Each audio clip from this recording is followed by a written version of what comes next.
What's going on, everybody? It's your boy C-Zar with C-Zar Gets Crypto, and we are talking about CleanSpark and WULF today. There are a couple of you that requested CleanSpark, Mr. Christian Anderson and Mr. G. You told me not to try and pronounce your name last time, so I'm not going to do it this time. But Gil, I'm not going to try to pronounce it. But Mr. G, that's what we're gonna call you. And then Wolf for Gerard Jack. So CleanSpark and Wolf. Let's get into it without any further ado. Here we go. Looking at this thing here on the daily, we did close the week. We closed the week today, right? It's Friday.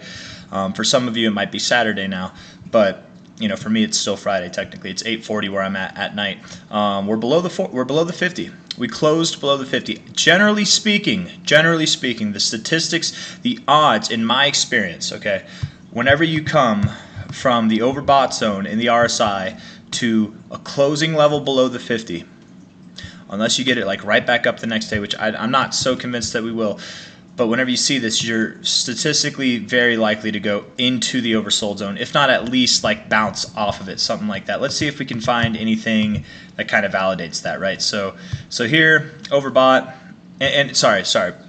Let me add a little bit to this. You're statistically likely to go to the oversold zone before you go to the overbought zone again, okay? Because that's that you can see here you did not go to the oversold zone. You did go back above the 50, but you didn't go to the overbought zone. You ended up going to the oversold zone and then up, right?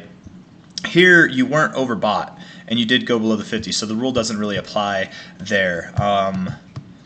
You know, here you were overbought and then you were below the 50, but you continued to go. Sorry, I thought I heard something. That's, you know, it happens. It's a generality, right? It's just more common to do it the other way. Overbought, below the 50, went oversold, and then you got overbought again, right? Overbought, below the 50, got oversold, and then, oversold some more even. And the same thing for the other side. Generally, when you're oversold, you break above the 50. I would at least expect you get to the overbought zone before you come back to the oversold zone, but not always, right? Overbought. You got below the 50 here a couple times, right? But just for a day, and then the next day you went back up. So again, you know, that kind of negates that generality. But then eventually broke below it convincingly, and blah blah blah. You know, it's a pretty common thing. I don't know if that's a rule. It's more of an observation that I've made. And again, it's not a 100% of the time thing, but just like I'd say 70% of the time, if not more. It's a very common thing that when you're overbought, you go below the 50, you will at least likely go to the oversold zone before reaching the overbought zone again. That's just kind of an inevitability. Not an inevitability, but a likelihood, I should say. So getting that out of the way, just a little trick to the trade there. Looking at this most recent low to high, you know, maybe if we're looking at it on the weekly, actually, I might take this low. Bounced off the 236, yeah, nice, not a bad thing. You're holding it a little bit, but you didn't get the positive reaction that you'd want to see. And it's not really common to find support on the 236 and continue to build. It does happen, but it's not common. So with this, and you got a little bit of a positive reaction, you're back down here to close the week. I would think, in culmination with the RSI going below the 50, I would think that we have lower prices to go. The next target would be the 382, which is at $7.98 on this fib. And generally speaking, you do go a little bit below your 382. So I would say somewhere in this range is the next likely target. And then maybe we find a bounce back up to the 236, and then potentially we go lower than that even. Mr. G, I think you're asking what my expectations are as far as going below $7 is or something like that. And there's a couple of you actually that have mentioned that, whether you're in the Discord, in the live chat, on the comments, whatever. I really do think that CleanSpark could go below $7. I think it could even go below $6. It is possible. Let's zoom this out, right? Let's take a look at this real quick for what it is, if I can delete these little circles here. Right, because this would be below $6, right into the 618. Oh, I had it like that. Okay, we'll leave that there. That's the 61869 zone, right? So if you look at this for what it is, higher lows, that kind of comes right in line with this trajectory that we have, right? Just like this higher high came right in line with that trajectory. So it wouldn't be too crazy. We went all the way up from $7.75 all the way down to $3.43, right? That was a greater than 50% loss. Could we see a greater than 50% loss from 1350 or whatever it was? Let's see. Come on now, man. I think we could. Yeah. There is a lot of support down in this area. I don't think we have to. I'm saying we could, but resistance, resistance, resistance, support, resistance, it's support, kind of support in this area. Like, it is a significant area. So I would say I doubt that we go below $5. It is possible that we go below $6, but I definitely do expect us to go below $8 and likely would expect us to go below $7 even. So Clean Spark making its way down, man. I am sitting pretty on my put, my option that I've got in there, man. Making money on the way down, that's always fun. It's not fun if you bought at the top and you're losing money. That's always not fun. I'm not trying to rub it in anyone's faces, but that's how it is, man. Unfortunately, there's someone that sold down here. There's people that sold. There's people that bought up here. That's how it is, man. It's the name of the game. This is the big boy, big girl arena, and we are battling each other and the institutions to a certain degree, right? But enough of that, man. Looking at the daily, this break below the 50, it's not confirmed yet. We could still get a day, right, like that pops us back up. That could happen, but I am optimistic to the downside that we will see that. This green line here is sitting at about $6. As the days roll on, this green line will probably trickle up, though you can see it's starting to kind of like fade a little bit, so maybe not that much. But over time we could see maybe a bounce around this area. You could bounce even a little bit above it as we have before. But I do expect to see prices again below $8 and likely below $7 even. Let's get a more, not a macro, but kind of a bigger fib. Because this last fib I took was from the relative low to high. Let's go from this low to high. And the 236 down here is at 836. If and when we break below that, the likely target here, and this would arguably be a more significant fib, the next target would be at the 382 there, and that would take us below $7, sitting at that 620 range. And I really like this area for an area of support because it really does come into play with this trajectory that we have on the downside. I don't think that we will actually hit this line. Like, if you were to draw a perfectly straight line, I don't think that we'll actually hit it. I do think that we'll bounce above it. That's what they call a partial decline or a partial incline. I forget. You know what? Let's look it up. We're gonna real quick. ThepatternSite.com. Oh man, is it a candlestick pattern? I forget. Is it a candlestick pattern? Would it be under P's? Nope. Maybe D's. Decline. Nope, maybe it is just a chart pattern. Let's see. Why do these ads? Man, Thomas Wolkowski is cashing out on his ads, bro. HIJKLMNOP. Partial decline. Okay. That's a partial decline. Okay, yeah, where it's going down to hit this trend line, but it doesn't quite get it there. Thomas Wolkowski on the pattern site, he only defines it happening in broadening patterns. I've seen it happen and used it the same way on non-broadening patterns. This, to me, I mean, I guess it is a broadening pattern, isn't it? Actually, to be completely fair, this is a broadening pattern.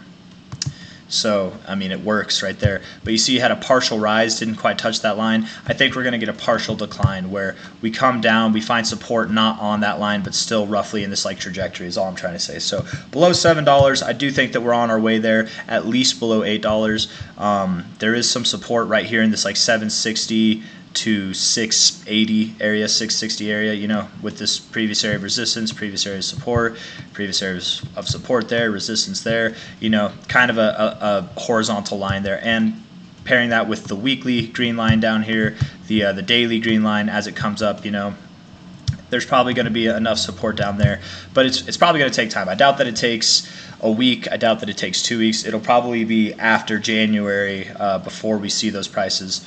And, I'll keep you guys updated on that. But that's Clean Spark. I do think we're working our way down. I do want to do one more thing real quick from this macro high to the macro low, right? Cyclical highs to lows here. We did find resistance at the 618, the golden retracement itself, the golden zone. For those of you that don't know, the 618, 61.8% is the golden ratio in life, in the universe. Like, it's what the Romans, the Greeks used. You can find it in all their architecture and stuff like that. Like, it's very relevant in this universe, and it's relevant in charts too. And seeing a resistance or a rejection here, I would at least expect that we go to the green line here, the 0.5, which would take us about to 855, but it's also fairly common to go to the 382. And where's that 382? Right there below $6, technically at 590. So, there is a lot pointing to that. We don't have to go to the 382. We don't have to go to any of these lines. We could find support in the middle of them, right? It doesn't have to be like right at them.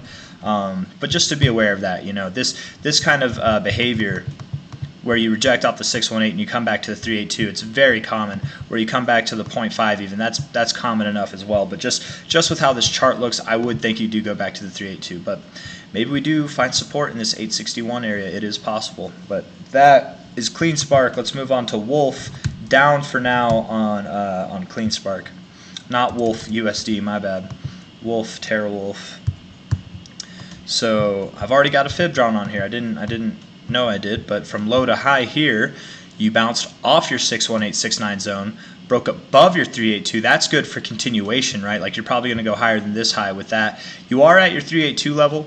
You could come all the way back down to your 618. It's not totally bad or weird for that to happen. I just think with the overall climate of the markets right now, you could. Wolf kind of does different. I feel like it does move in unison more or less with the rest of these crypto mining stocks, but it can do its own thing for a little bit too. So you could see it top off after other crypto stocks top off, which maybe I think it's already topped off. I think that's safe to say with this bearish engulfing week here. You could see it bottom out before other crypto mining stocks bottom out. But I would think that we would at least go to this 0.5 sitting at about $1.47, if not down to about $1. So between $1 and $1.50, you're sitting at $1.93. Probably lower to go on Wolf. You did reject the overbought zone. That's never a good look. That's actually tends to be a mark of like continuation to the downside. Here you rejected it and you just went neutral, so that's okay. But different kind of circumstances here. Overall, kind of neutral price action, and you were above the green line. Green line wasn't like sloped down as hard as it is now. I would think you go lower. Is all I'm trying to say.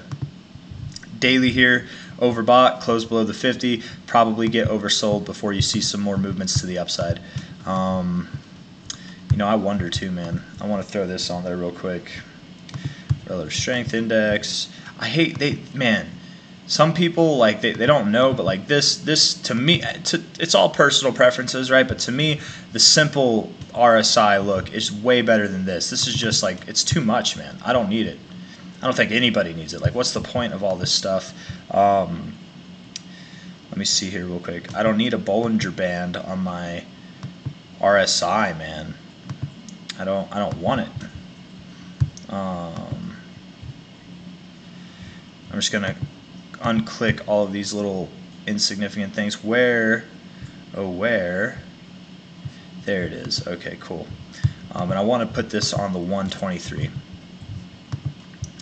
So you're above your, you closed below your 50, yeah. So being above your green line, closing below your 50 on the long term, I would think you go below it. I think that $1 to $1.50 range is coming. You probably are moving lower. Let's see if anything matches up with this relative fib that you got here.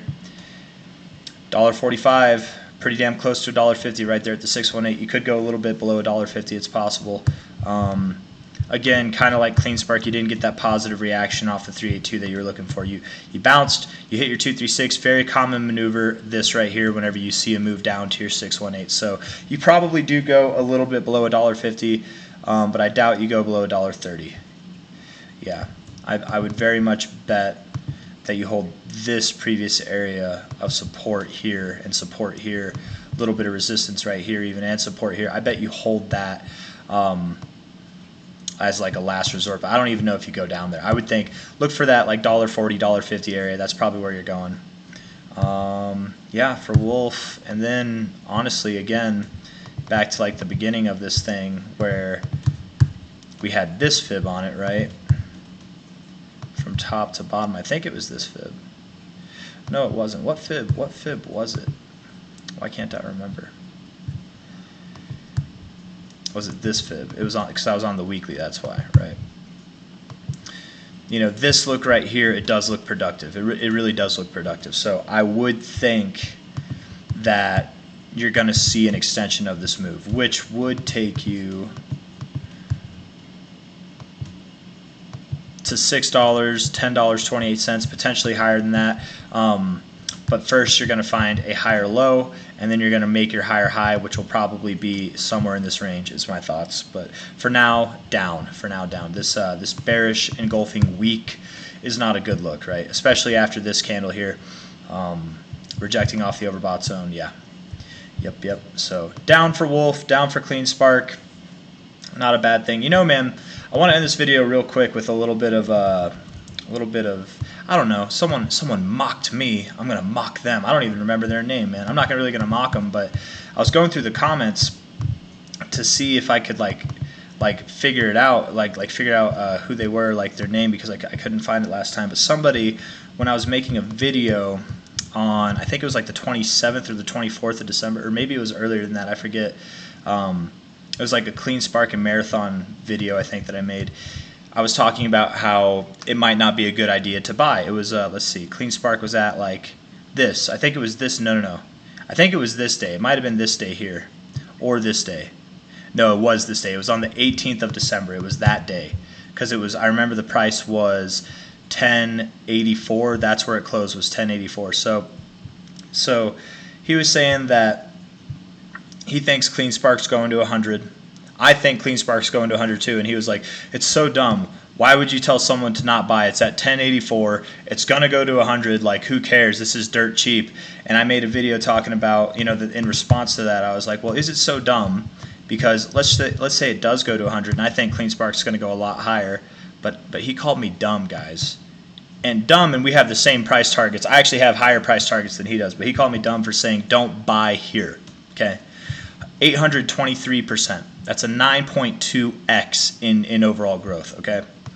If you bought there, which is nice. Nobody would be upset about that. I'm not arguing that. But the reason I was saying it's not a good idea to buy here is we would likely see this pullback, which we're getting now. And I was saying that if we pull back to 925, which we almost did today, and I expect us to go below that, right? I expect us to go below $8, below $7 even, and we go to that same price level.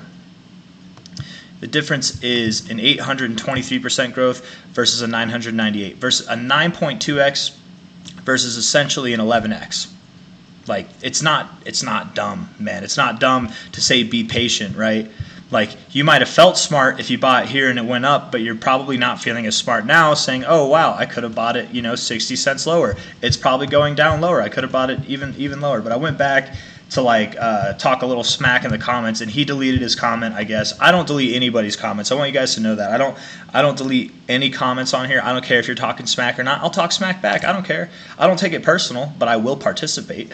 I will call you out if you're going to call me out, And if I'm wrong, and I've been wrong before, shout out to Bobby C if he's watching this. I've been wrong before, and I give people their props. I give people credit. I admit when I'm wrong. I wave the white flag and all that, but because I'm not right all the time.